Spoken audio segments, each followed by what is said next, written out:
We've just kept the main thing. I think we've recruited well, we've evaluated well, we've developed well, and I think that leads to consistency. Our coaching staff, we've done a great job. We've got a bunch of good people there. Our strength and conditioning does an amazing job. We've had a lot of retention. We rarely have a guy leave Clemson that's not a graduate. I would say 90-something% of the guys that leave Clemson have their degree. So there's a lot of retention in our program. That's how you have a 98% graduation rate. But it all goes back to evaluation and development. And then I think starting over, as we call it a windshield mentality, starting over. What's next? Paying the price all over again, getting excited to go play again, to go win again, and understanding that nothing carries over from last year. And just everybody just buying into the core values of our program, year in and year out, reinforcing our culture, nurturing it, and reinstalling the program as if no one knows anything. I think that's one way that we protect the program but maintain consistency. It's just your first game of the season that you play Georgia. How much does that one game you think will define both teams' seasons because of the importance of this? I mean, it's a long season. The winner of the game's 1-0. You go lose the next week, they'll forget about that quick. So it's a huge game, and both teams want to win. But you're just 1-0 or 0-1, however it is, and you got a long way to go. I think that when the game's over, you set your eyes on what's next. Whether you're 0-1, 1-0, and let's go win that game, the biggest game, and it just keeps going. And if you're fortunate to win it and you're 6-0 and you're playing Game 7, well, guess what? That game's just as important. I mean, they're all critical. So I don't think anybody's season is defined in an opener. Given all the high-profile losses you have on offense, what do you expect to see from this offense going into the first game of the year? Well, hopefully more consistency. Three of our best receivers didn't play last year, in Ross and Ngata and Latson. They were out. I mean, Frank played a couple games. Joe played a couple games. It was just, we were a mess. And, very inconsistent week in and week out. We weren't where we needed to be depth-wise in the offensive line. I think we've completely transformed there. Our tight ends, this is probably the best group of tight ends we've had since I've been there. This is a very, very good group of tight ends. Our running back room, even though we got a couple guys that haven't done it yet, it's going to be a special group. I hopefully just consistency in certain areas. And, where we were at receiver last year, people weren't going to just line up and just, let us hand the ball to Travis Etienne. That's one of the things I'm most proud of is how we were able to move the ball last year. And in the long run, it helped Travis because because we weren't going to let people take him away. So we involved him in so many different ways, so he kept continuing to touch the ball. And it was probably his best year last year, truly. And because he got a chance to really develop more in a way that he needed to for the long term for himself. So hopefully just a little more balanced, a little more consistent all across the board, and hopefully healthy across the board. The ACC has put forward a couple tries to get some scholarship relief with everything that's happened in terms of the extra year. Dave Clausen and Bronco have both been vocal about it. What's your feeling on the NCAA just sort of not answering? The coaches were just sort of handed this, hey, everybody gets an extra year, you do something about it. I'm just curious what your take is on how that's been handled, and are you disappointed that NCAA hasn't sort of had some dialogue about relief? Yeah, it's frustrating. It's awesome that all these guys got an extra year. I think that's awesome. And this year it's not an issue because, nobody counts. So some people have 92s, some have 95, whatever it is. But it's a real problem for coaches moving forward from a roster management standpoint. We don't really have an issue. We're fortunate this year. We only have 11 seniors, and I've had conversations with all those guys, and we're able to project and do what we need to do in this class of 22. The problem for me is the class of 23. For some schools, the class of 22 is a real problem. They may have a lot of seniors, and maybe a lot of those guys want to come back. So how do you go recruit?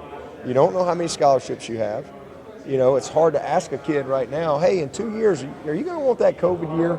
You know, these guys are just trying to be great today, and so it's very complicated and frustrating. And you know, we put a proposal out there as ACC coaches. We even said, okay, well, just maybe give us 5, and they can, and not that you go get 5 more scholarships, but just if 5 guys that were on scholarship on your team came back, you would at least have a little leg room. So it's a very frustrating thing it's a great thing, but it's frustrating. And this will go through like 24 or whatever it is from a roster management standpoint. But you know, we'll all have to deal with it. Dabo, I want to ask you about the Georgia that you see. What's up, man? Yeah, How you doing? And the Georgia that you see now. Back in the Alabama days right here. Flashbacks, huh? Flashbacks. Whoa.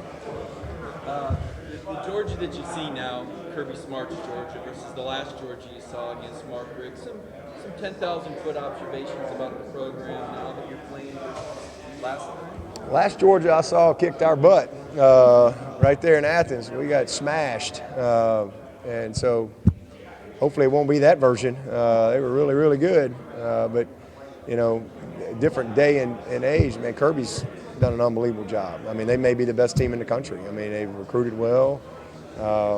You know, they're a crazy play away from, you know, already having a national championship under their belt. And, you know, so we have a lot of knowledge of their program. We recruit against them. The state of Georgia is a huge recruiting area for us, and obviously for them. So, you know, I think that, you know, style of play is a little different if you just, you know, comparing them to that last team.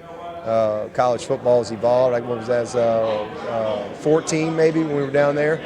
College football has evolved a lot in the last 7 years. And so, you know, but I think at the end of the day, it still comes down to elite players on both sides and a few plays, small margin for error, and, you know, teams built in the trenches. One of those guys, elite players, the guy you had, DK, obviously, a guy you gave your blessings to, obviously left the program under some difficult circumstances. You wished him well. Now he's at Georgia. Is there any concerns about team knowledge? And then I guess secondly, just your thoughts against facing former players.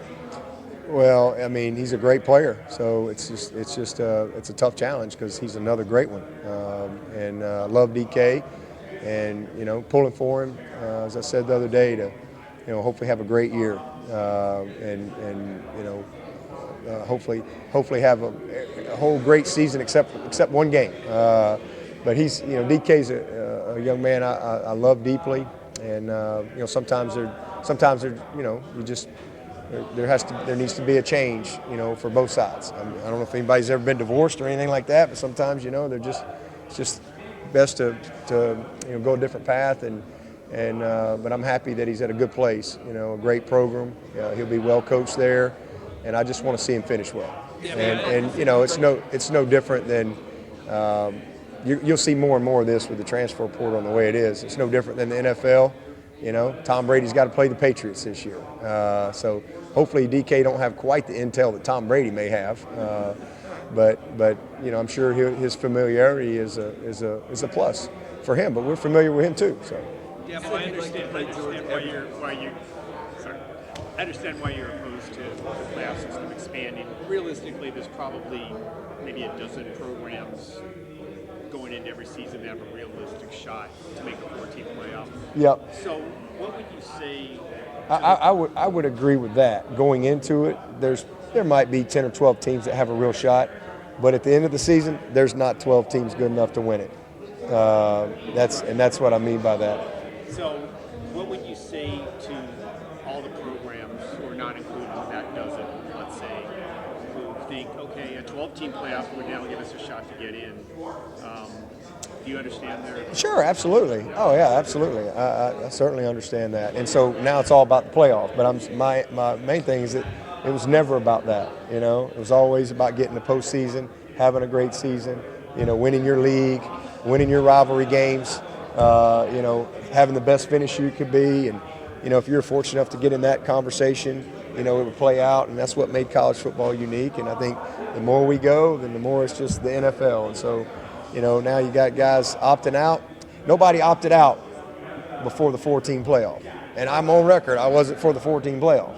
I thought the BCS got it right. And I've been a part of every scenario, and when it's the 14 playoffs, it's like, well, you better worry. Well, that's what, all of a sudden, it's all about the playoff. And now you go to 12, it's really about the playoff. I would predict you probably have kids opt out of the playoffs, especially if you expand the season. So, whatever system, all the smart people working on it, whatever they put out, we're going to get ready to go play and go compete and embrace whatever.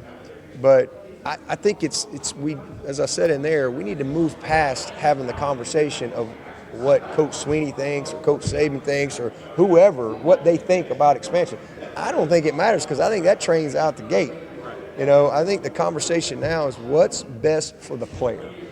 I think we all can know that this will be more money. I think it would be foolish to not recognize that.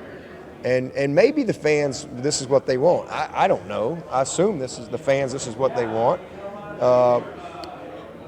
But adding games, adding practices, lengthening the season is not what's best for the player. And that's how our players feel, and that's how I feel. Okay, let's expand it. Let's figure out if that's what we want to do, then how we're going to do that. Let's find a way to protect the bowls. Maybe we incentivize the bowls. I don't know.